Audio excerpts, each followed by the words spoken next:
Hello hello guys. आज मैं video बना रहा हूँ टीसीएस के ऊपर। यहाँ पर टीसीएस का पूरा प्रोसेस, उनके टेस्ट से लेकर जॉइनिंग तक और बीजीसी तक मैं आपको पूरा बताऊँगा क्या क्या होता है। और इसमें मैंने 6 पार्ट्स लिखे हुए हैं, जैसे test, interview, offer letter, explore, joining letter and BGC. So first मैं शुरू करूँगा टेस्ट के साथ। जो टेस्ट में सबसे पहले क्वांट्स, इंग्लिश और रीजनिंग आती है, और 2 पार्ट में होते हैं। क्वांट्स, इंग्लिश, रीजनिंग एक पार्ट, और टेक्निकल कोडिंग अलग पार्ट होता है। टोटल टाइमिंग जो देते हैं वो 3 आवर्स का देते हैं। और क्वांट्स, इंग्लिश और रीजनिंग के 25 क्वेश्चंस आते हैं। जैसे कि क्वांट्स के भी 25 हो गए, इंग्लिश के 26 ऐसे हो गए। पहले आते होते थे, जैसे कि 15 क्वांट्स के आगे, 10 इंग्लिश के आगे, 20 रीजनिंग, पर अब थोड़ा चेंज किया हुआ है इन्होंने। 25-25 आते हैं तीनों के। और जब फर्स्ट पार्ट कंप्लीट हो जाएगा, फिर सेकंड पार्ट आएगा। सेकंड पार्ट में आपका होगा टेक्निकल क्वेश्चंस, जो बेसिकली आपके बेसिक्स चेक करेंगे टेक्निकल्स के। जैसे कि आपसे रिकर्जन के बारे में पूछ लेंगे कुछ, या एरे के बारे में पूछ लेंगे, जहाँ एकादशी सूडो कोड दे देंगे, उसकी आउटपुट फाइंड करने को कहेंगे। ये बहुत इजी होते हैं, सो ये निकल जाते हैं। 10 मार्क्स के आते हैं, 10 क्वेश्चन होते हैं। और टोटल जो सेकंड पार्ट है वो 60 मार्क्स का होता है, जिसमें 10 पार्ट आपके टेक्निकल के होंगे और बाकी 50 मार्क्स आपके कोडिंग के होंगे। जो कोडिंग में है, 2 क्वेश्चन आते हैं, पाइथन, जावा, आप जिसमें मर्जी कर सकते हैं। और एक इजी होता है और एक डिफ़िकल्ट होता है। और वैसे टीसीएस की जो कट ऑफ होती है वो बेसिकली मेरी 80% गई थी। तो वैसे बच्चों 60% तो होती है कि 60% लिख कर आना है। 60% नीचे हो फिर थोड़ा सा डिफ़िकल्ट हो जाता है। ज़्यादातर टीसीएस क्वांट्स, इंग्लिश और रीजनिंग वाले पार्ट को ही देखकर शॉर्ट लिस्ट करती है। टेक्निकल कोडिंग को इतना इम्पोर्टेंस नहीं देती है। और अगर आप के 60% या उससे अबव हैं तो आप डेफिनेटली शॉर्ट लिस्ट होंगे। और इसके बाद आपको इंटरव्यू के लिए मेल आएगी। जैसे कि मैं बता रहा हूँ, मुझे आई थी शाम को, मेल आई थी कि सुबह इंटरव्यू है 12 बजे। 12 बजे का इंटरव्यू था, तो मुझे शाम को 6 बजे आई थी। और उन्होंने 10:15, 10, साढ़े 10 मुझे कॉल कर दी थी एचआर ने कि अभी पैनल फ्री है, तो आप इंटरव्यू दे सकते हैं। तो मैंने अपना कंसेंट दे दिया था। तो हाफ एन आवर के बाद मेरा इंटरव्यू हुआ था, जिसमें 3 पैनल थे। फर्स्ट टीआर टेक्निकल, और सेकंड मैनेजरियल, और थर्ड एचआर, जिसमें टेक्निकल ने मुझसे ज़्यादातर क्वेश्चंस मेरे रिज्यूम से पूछे थे, जो मैंने अपलोड किए थे नेक्स्ट स्टेप पोर्टल पर। आप भी अपना रिज्यूम अपलोड करना जो अपडेटेड हो, क्योंकि उसी में से वो क्वेश्चंस पूछते हैं। जैसे कि उन्होंने मुझे ज़्यादा यही पूछते हैं। मैंने अपने फ्रेंड से भी कंफर्म किया था। सबसे पहले प्रोजेक्ट से पूछेंगे, प्रोजेक्ट में आपका रोल क्या था, क्या प्रोजेक्ट था, क्या आपने लैंग्वेज यूज़ की थी, कौन सी टेक्नोलॉजी यूज़ की थी, ये सब पूछते हैं। फिर आपसे पूछेंगे आपको कौन सी लैंग्वेज, जैसे आपने मेंशन किया होगा जावा, मैंने मेंशन किया था जावा, उन्होंने मुझे जावा में से सारा कुछ पूछा था, जैसे आर्किटेक्चर क्या होता है, और उन्होंने कलेक्शन के बारे में, इंटरफेसेस के बारे में सब कुछ पूछा था। पैकेजेस के बारे में सारा कुछ पूछकर फिर मैनेजरियल पैनल आ गया था। मैनेजरियल पैनल ने मुझसे टीसीएस के बारे में पूछा, क्यों टीसीएस ज्वाइन करना चाहते हो, आप दूसरी कंपनीज़ क्यों नहीं ज्वाइन करना चाहते, कॉग्निजेंट, एसेंचर।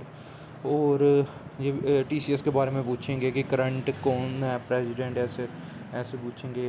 और वो आपको पूछेंगे, जैसे कि मुझसे यही पूछा था कि आपने कितनी देर में आप कोई न्यू टेक्नोलॉजी होगी वो सीख लेंगे, 10, 15, 20 दिन, ऐसे ऐसे पूछते हैं। तो आपने कंफ्यूज नहीं होना, बस आराम से जवाब देने हैं।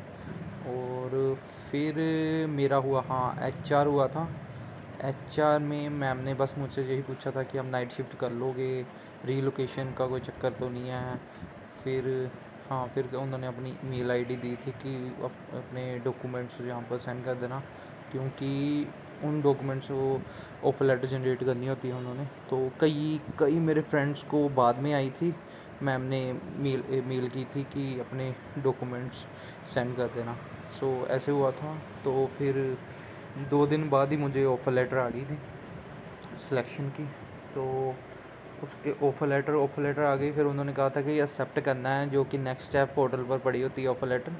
तो वहाँ पर एक्सेप्ट करनी होती है 7 दिन के अंदर, 7 दिन के अंदर करनी होती है। मैंने उस दिन कर दी थी।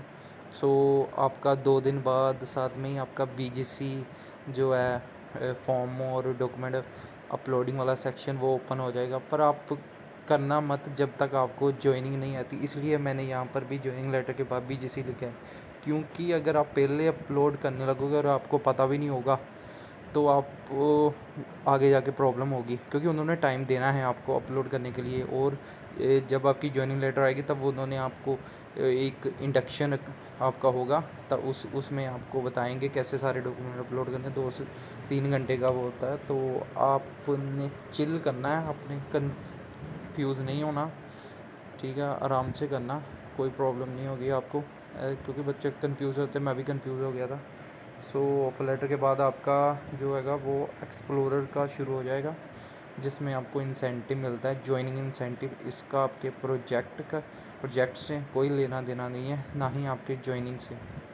इसमें आपको सिर्फ इंसेंटिव मिलेगा जॉइनिंग पर जो कि होगा, अगर 80% से अबव आएंगे तो आपको मिलेंगे 60,000। अगर 55 से अबव होंगे तो आपको 20,000 मिलेंगे, 40,000 मिलेंगे। हाँ, ये होगा जिसमें एमसीक्यू आते हैं, 50 नंबर के एमसीक्यू होते हैं, और 50 नंबर का में आते हैं एक कोड जो होता है 40 मार्क्स का जावा का, जो आपने चूज़ किया जावा पाइथन, और 10 मार्क्स का यूनिक्स का आता है, ऐसा होता है। तो और एमसीक्यूज़ में क्या होता है, एमसीक्यूज़ में कैसे, जैसे 10 फर्स्ट 10 आ जाएंगे आपको नो योर टीसीएस केवाईटी के क्वेश्चंस, 5 आपको यूनिक्स के, 5 आपको सीक्वल के, 5 आपको जावास्क्रिप्ट के, 5 ही आपको किसी और भी हैं, हाँ, HTML CSS हो गए, और 10 से 13 आपको क्वेश्चन आ जाएंगे जावा के, ऐसे आएंगे, क्योंकि मैंने जावा की थी तो मेरे जावा में ही आया था। सो फिर आपको आएगी जॉइनिंग लेटर। जॉइनिंग लेटर भी आपने एक्सेप्ट करनी होती है वहाँ पर नेक्स्ट स्टेप पोर्टल पर जाकर। वहाँ पर और भी बहुत सारे टैब खुल जाएंगे, जिसमें सर्विस एग्रीमेंट वाला टैब होगा, जिसमें डमी सर्विस एग्रीमेंट के पड़े होंगे, फॉर्म पड़े होंगे, आपने वहाँ पर चेक कर लेना है, डाउनलोड कर लेना है। तो वो सारे होंगे, और आपके पेंशन स्कीम वाले होंगे, ये सभी टैब आपके ओपन हो जाएंगे उस वक्त। वो सब आपको गाइड करेंगे, आपने ज़्यादा कंफ्यूज नहीं होना। वो क्योंकि उन्होंने आपकी इंडक्शन लेनी है, उन्होंने 1 दिन रखनी है, जब जॉइनिंग लेटर आएगी उसके 2 दिन या 1 दिन बाद रख देते हैं वो। उसमें 2 से 3 घंटे होंगे, पूरा आपको बताएंगे कैसे अपलोड करना है, कौन कौन सा डॉक्यूमेंट है, कब तक होंगे। और ऐसा भी अगर कोई आप गलत अपलोड भी कर दो तो ऐसा होता है कि जैसे कि आपकी जॉइनिंग के 2 दिन पहले वो आपको कह देंगे कि आपका ये वाला मेल कर देंगे आपको, कि फ़ोन नहीं करेंगे, आपको मेल ही करेंगे कि आपका ये वाला डॉक्यूमेंट रिजेक्ट हो गया है और री अपलोड कर दो सही करके। तो आप कर देना। और 1 दिन पहले भी करते हैं। तो कई बार क्या होता है, सुबह 1 दिन पहले सुबह रिजेक्शन डॉक्यूमेंट, जैसे आपका आधार कार्ड आपने फ्रंट कॉपी अपलोड कर दी और बैक साइड वाली नहीं की थी तो आपका रिजेक्ट हो गया। पर उन्होंने कहना है कि शाम तक कर देना, दोपहर तक कर देना, 12 बजे तक, तो वहाँ तक होगा। तो 4 बजे आपको शुरू हो जाएगी नेक्स्ट डे की इंडक्शन की मेल्स आनी शुरू हो जाएंगी, जो जॉइनिंग के लिए होंगी, जहाँ पर आपने रजिस्टर करना है मीटिंग के लिए, वहाँ पर रजिस्ट्रेशन होगी मीटिंग के लिए। फिर आपको लिंक आएगा रात को। कई बार क्या होता है कि जैसे सुबह आपका डॉक्यूमेंट रिजेक्ट हुआ था तो 12 बजे तक उन्होंने कहा था कि अपलोड कर देना। तो कई बार क्या होता है, रात को सुबह 3 बजे 1 बजे ऐसे उस टाइम भी आएगी आपको मेल कि इंडक्शन के लिए। ऐसे भी होता है, नहीं तो फिर आपकी रीशेड्यूल हो जाएगा, फिर आगे कर देंगे आपको। अगर रीशेड्यूल हो गया तो फिर आपको एक्सप्लोरर वाला बोनस नहीं मिलेगा, जो जॉइनिंग पर इंसेंटिव मिलना, वो नहीं मिलेगा। आप वो दवा देंगे। सो इतना ही था। बाकी फिर जिस दिन जॉइनिंग होती है उस दिन तो आपको सब कुछ बताएंगे, वो आपकी इंडक्शन होती है, उस दिन कुछ नहीं होता, बस मीटिंग्स चलती रहती हैं। सो मैंने आपको सारा बता दिया है, टेस्ट से लेके बीजीसी तक। तो आप ध्यान से वीडियो सुन लेना और शेयर भी कर देना आगे, बाकियों को भी हेल्प मिल जाएगी। और सब्सक्राइब कर लेना चैनल को कि मैं ऐसे ही वीडियो बनाता रहूं। सो ओ ओके।